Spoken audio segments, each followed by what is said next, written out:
Ruth was born in a small town in Delta State, Nigeria. She was the last of 6 children.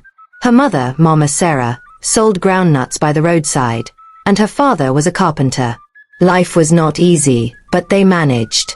From when Ruth was young, she always prayed. Her mother taught her to kneel by her bed every night and thank God, even when there was nothing to eat.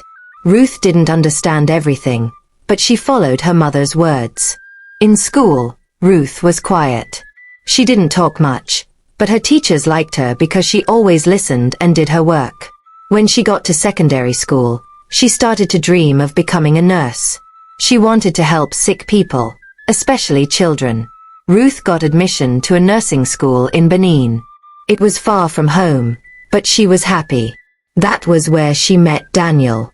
He was tall, calm, and always helped people around him. He wasn't rich either, but he was kind.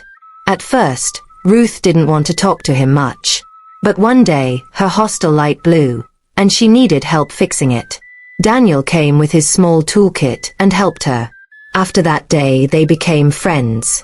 They talked after classes, ate together sometimes, and prayed together during exams. After they graduated, they both got jobs in different hospitals. They didn't have much money, but they planned and saved. 2 years later, Daniel proposed. It wasn't a big wedding, but the small church was full of love. A year after the wedding, Ruth found out she was pregnant. She was scared and excited at the same time. At the hospital, during one of her checkups, the nurse asked if she and Daniel had done genotype tests before marriage. Ruth said no. They checked, and the results came out. Both Ruth and Daniel were As. Ruth's heart dropped. She didn't know what to say. The nurse explained that if 2 AS people have children, there's a chance the baby will be SS, that is, born with sickle cell. Ruth went home and cried. Daniel held her. He didn't say much, but he told her, "We'll pray." Months passed. Ruth's pregnancy wasn't easy. She was always tired. She had headaches, back pains, and sometimes couldn't sleep. But every morning, she placed her hand on her stomach and prayed for her baby. God, please let this child live. Let her be strong. Let her be healthy. When it was time for delivery, Ruth was in labor for almost 14 hours. She was in pain. At one point, she almost fainted. The nurses rushed around. Daniel wasn't allowed in the room, but he sat on the floor outside, praying. Finally, at 4:18 a.m., a baby girl was born. She was small, but she cried loudly. They named her Annabel. The first few months were normal. Annabel ate well, cried, slept, and grew like any other baby. But at 6 months, she started to get sick. First, it was fever. Then body pain. Then, one night, she was breathing fast and crying non-stop. They rushed her to the hospital. The doctor ran some tests and called Ruth and Daniel in. He said, "I'm sorry. Your daughter is SS."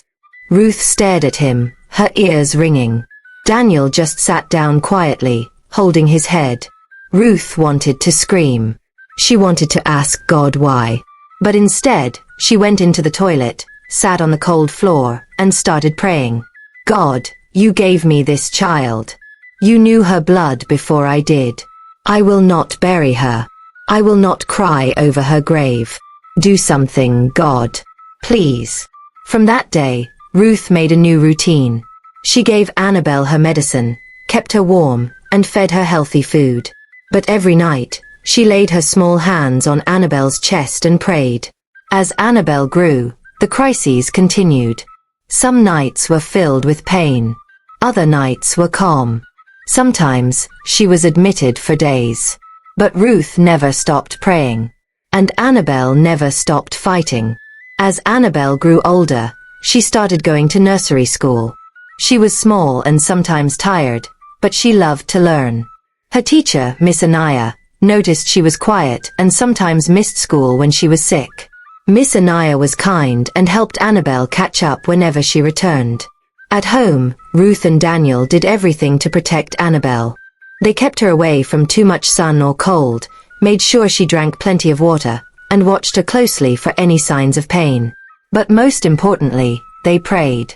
Every morning before school and every night before bed, they prayed together as a family. One day when Annabel was 7, she told her mother, "Mama, I want to be strong like the big kids." Ruth smiled and said, "You are strong, my dear. God made you strong." Annabel's prayers were simple but filled with hope. "God, please help me play with my friends. Help me run and jump."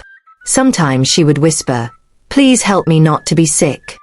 In primary school, Annabel made a few friends. They liked her gentle smile and funny stories. Sometimes she couldn't join their games, but they never left her behind. They waited for her patiently. When Annabel turned 10, Ruth took her to a church far from their town. The pastor was known for praying for sick children.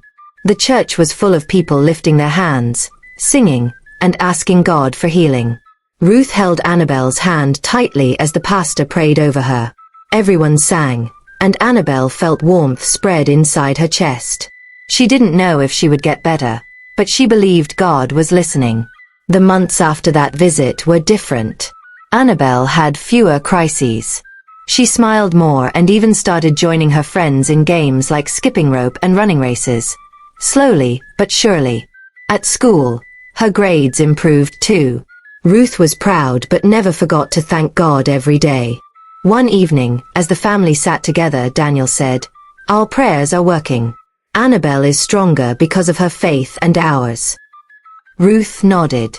"God heard our prayers. He is our healer." Annabel looked up and said, "Mama, I want to tell other children like me to never stop praying." Ruth smiled. "Yes, my daughter. Your story will give others hope." As Annabel entered her teenage years, she became more aware of her body and the limits sickle cell sometimes placed on her. There were days when she felt tired while her friends played football or danced at parties. But she never let it break her spirit. At school, Annabel joined the debate club. She loved to speak and share her story quietly with others. Sometimes, when asked why she sometimes missed school, she would simply say, "I have sickle cell, but I'm learning to live with it." Her mother, Ruth, kept teaching her about strength, not just physical but spiritual strength too. "Remember, Annabel," she would say, "God gave you life and purpose. Your story is bigger than this illness." Daniel worked extra hours to pay for Annabel's medicines and hospital visits. He often prayed late into the night for her health. Ruth and Daniel also started a small prayer group in their community for families affected by sickle cell. They wanted others to know they were not alone. When Annabel was 16, she applied to university to study public health. She wanted to become a nurse like her mother's dream, to help children who were sick like her. The university was far away, in Lagos. Ruth and Daniel were nervous but proud. They prayed that Annabel would stay strong and safe. During her first year, Annabel faced some hard times. The city was loud and busy. The pressure of studies was heavy. And there were moments when sickle cell pain stopped her from going to lectures. But every morning, she woke up and prayed, "God, give me strength to finish school. Help me be a light for others." Her roommates at the hostel noticed her faith. One day, a girl named Sandra came to her and said, "Annabel, I've never met someone so calm and hopeful. How do you do it?" Annabel smiled. "Prayer. And trusting God every day." Sandra began coming with Annabel to the prayer group on weekends.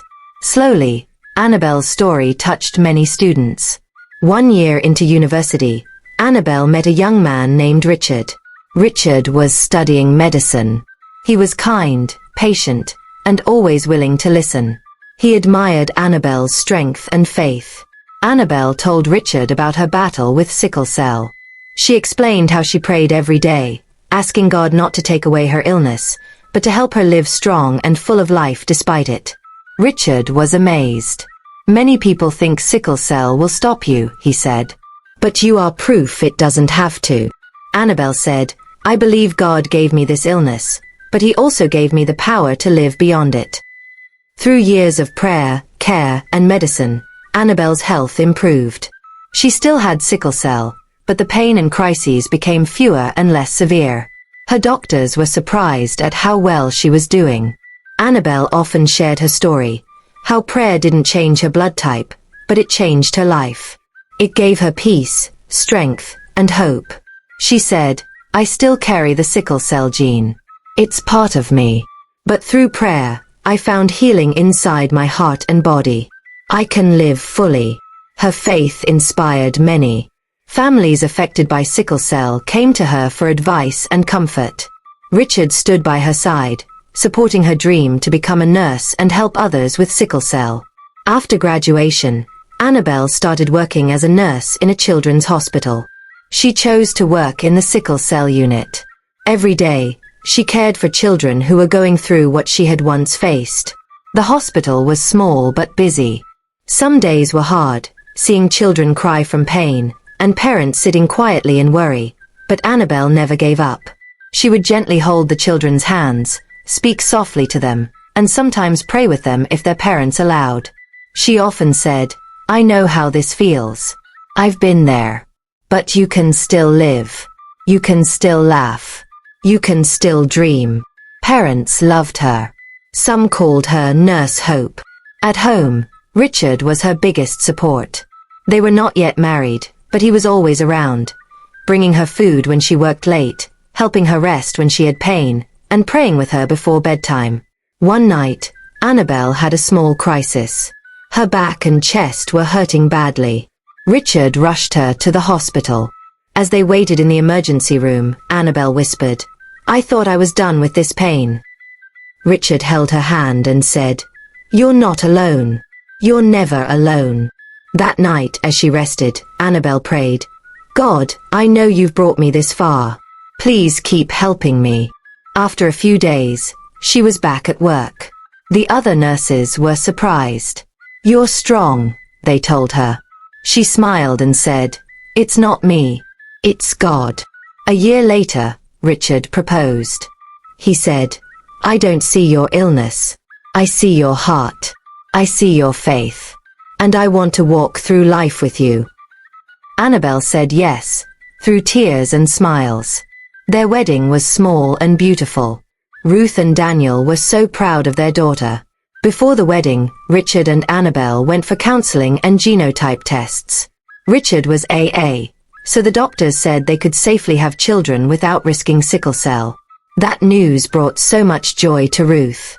She knelt in her room that night and cried, "Thank you, God. Thank you for keeping my baby." A few months after the wedding, Annabel and Richard moved into a small apartment near the hospital where she worked. Life was simple, but they were happy. They started every morning with a short prayer, asking God for peace, strength, and guidance. One evening, Annabel wasn't feeling well. She had been feeling dizzy, her back was aching, and she couldn't keep her food down. At first, she thought it was just stress from work, but when it continued for days, Richard took her to the hospital. After a few tests, the doctor smiled and said, "Annabel, you're pregnant." She froze for a moment, then slowly covered her mouth in shock. "I'm pregnant." Richard laughed and hugged her tight. "You're going to be a mother." Tears rolled down Annabel's cheeks. "God, you've been so faithful." But the pregnancy wasn't easy. Because of her sickle cell history, the doctors told her she was high risk. She had to rest more, eat well, and attend all her checkups. Ruth moved in with them to help. Some nights Annabel had mild crises, and Richard would sit by her bed, holding her hand, whispering prayers until she fell asleep. During one of her scans at 6 months, the nurse looked worried. "Your baby is healthy," she said, "but your blood level is low. We need to monitor you closely." Annabel nodded. She was scared, but she trusted God. Every day, she laid her hands on her stomach and prayed, "God, I know you've kept me. Please keep this child too." When the labor started, it was early. Ruth and Richard rushed her to the hospital. The doctors were ready. It was a long and painful night. Annabel screamed, cried, and almost gave up. "I can't do it," she cried. "You can," Richard whispered. "Just one more push." God is with you. With the final scream, the baby came. A loud cry filled the room. It's a girl, the doctor said. Annabel was weak, but she smiled. Annabel Jr., she whispered. They named her Sarah Annabel Richard. Ruth held her granddaughter for the first time and wept. You are living proof that prayer works. That God hears. Annabel's recovery after childbirth was slow, but her joy was deep. She often sat quietly, holding Sarah against her chest, whispering little prayers. God, thank you for keeping me, for giving me her, for every breath. Sarah grew quickly. She had Richard's calm eyes and Annabel's bright smile. Each time Annabel looked at her, she remembered the many nights she lay in pain, wondering if she'd ever live long enough to have a child. As Sarah grew older, Annabel and Richard taught her about kindness, prayer, and faith. They told her, gently, about sickle cell. They explained why Mummy sometimes needed to rest more, or why she took her medicine every day. One day when Sarah was 5, she asked, Mummy, why do you pray every day? Annabel smiled. Because prayer helped me live. It gave me hope when I had none. It gave me peace when there was pain. She didn't lie to her daughter. Annabel still had sickle cell. She still had some crisis episodes. But they were fewer now, and less painful. She had found a way to live with the illness and not be ruled by it. Soon, Annabel began speaking at churches and small community centers. Mothers would come with their children who had sickle cell, looking tired and hopeless. Annabel would share her story. She'd say, prayer may not always change your blood, but it will change your strength. It will help you wake up when you feel weak. It will give you peace, even when your body is shaking. She also talked about taking medicine, drinking enough water, resting, and going for checkups. Prayer and wisdom work together, she'd say. Her story spread across towns and cities. People started calling her the girl who beat sickle cell. Not because she didn't have it, but because she refused to let it stop her from living. Years later, when Sarah turned 16, she stood on stage next to her mum and said, My mother is the strongest woman I know. She prayed, she worked hard, and she never gave up. She didn't let sickle cell define her. And because of her, I know anything is possible. Annabel smiled, her eyes full. In that moment, she knew. Her journey, her pain, her faith, it all had a purpose. She had not just survived.